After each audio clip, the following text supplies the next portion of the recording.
Ang Ginoo maanaa kaninyo. Ang Santos nga Ebanghelyo sumala ni San Mateo.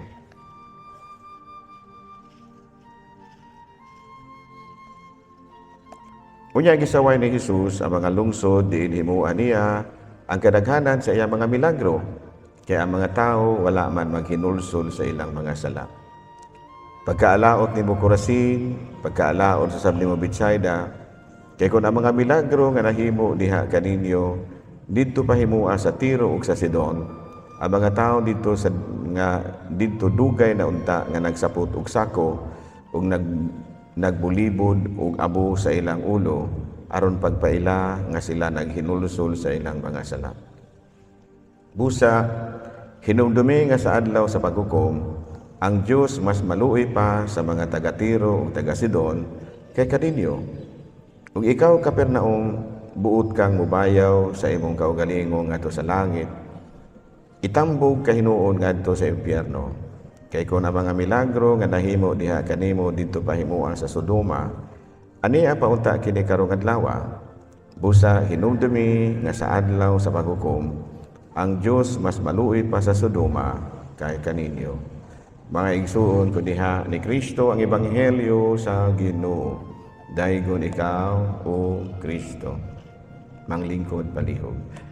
So, may buntag ka naton tanan, no? Ato usab nga mga kining mga viewers nato sa atong Facebook, no? Ang mga followers nato sa atong Facebook. Kumusta, no? Na hinaot kita nga okay ra pud mo din ha sa inyong nahimutangan karon. Ang uban siguro na sa mga lagyo nga lugar, mga OFWs nato, mga tuwa sa lain nga mga nasod nagsunod usab sa ato ang vlog. No, kumusta naman mo din ha? Nang hinaot ko nga ana kamo sa maayong kahimtang, no? So karong adlaw ang atong ebanghelyo, si Jesus medyo nihatag usab og gamayng pahinumdom sa mga tawo nga naminaw kaniya, no? Giingnan niya ang mga taga Betsaida o taga Corazin nga sayang kaayo ang mga milagro nga iyahang gihimo, kay ang mga tao na nakakita sa mga milagro apan wala gyud maghinulsol sa ilang mga sala, because at the very start mao man gyud kana ang tumong ni Kristo sa iyahang ministry, no? Matud pa niya, wala ako muanhi sa kalibutan alang sa mga matarong, kung dili alang sa mga makasasala aron sila magbago.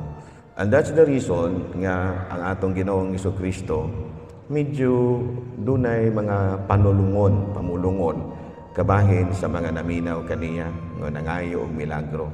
So kita maupunta sa atong pagka-Katoliko, no? Sa atong pagka-gitawag na to Kristiyanos.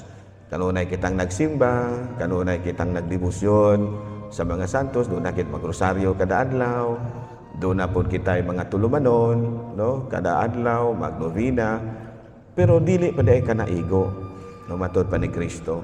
Most of all is, kinahanglan yun nga maglikay kitang makasala.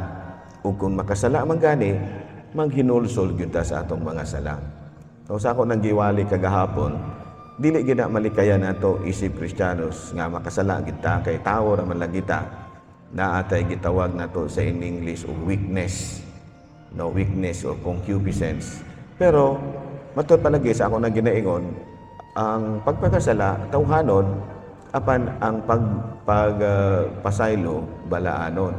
Nga sa ato pa ang pagpakasala iya gina sa tao, unya ang pagpasaylo iya sa Dios. Ang importante nga maghinulsol ta sa ato mga sala, no? Kay bisan kami mga pare, dili gid na mamalikayan nga tungod sa among pagkatawhanon lamang. Doon nagay panahon nga adunay mga kasalanan nga mong mahimo. Pero importante nga maghinulsol kita. Bisan kamo, no? Dili man ta makaingon nga perfect ta. Unya ra ta mamahimong perfect kung atuan na ta sa langit. Ikaduha ka punto nga angay natong hunahunahon, mao kining busa miingon si Kristo, hinumdumi nga sa adlaw sa paghukom, ang Dios mas maluoy pa sa Sodoma kay kaninyo. Nga kailan mata itong Sodoma, grabe man itong sala ito nila. Gilaglag man dito sila. Sa ito pagibutir sabot ni Kristo nga andam gid siya pagdawat kanato kung kita maghinulsol. If you remember Demas, ito bang kawatan ba? Katubang kawatan nga diha po ilang sang tapad ni Kristo. Niingon si Demas, Jesus, hinumdumi ako kung atua ka na sa gingharian. Sa ito gipangita ni Demas ang gingharian, gipangayo ni Demas ang kanilang kinabuhing walay katapusan. Og miingon si Jesus kaniya, karon dayon, kuyog ka kanako sa gingharian. So muna, nakita po, panganduyon ginato, nga makasulod kita sa gingharian sa langit. Bisan pa sa atong pagkamakasasala, no, maghinulsol kita, mangayo kita pasaylo, kung aduna magani kita napakasalaan, o magbangko na ta sa atong kinabuhi. Of course, doon na yung mga pagsulay, doon na yung mga kalisdanan nga atong masugatan, pero matun palagi, ang Ginoo dili gyud mugbulan kanato. Ang Ginoo kanunay ra gyud nga magbulan kanato. So sa atong pagpadayon ni Santos nga misa, malandong gitag maayo ha. Ang adlaw, kada adlaw we are to choose between good and evil. So muna nga sa atong paglakaw-lakaw, sa atong mga buluhatonon, we always be confronted with temptations. Muna nga the best way to deal with temptation is flight. Buti pasabot, palayo kita sa mga tentasyon aron nga dili kita mahitong pawak sa pagpakasala. Makasala man gani, maghinulsol. Paliho pa nito.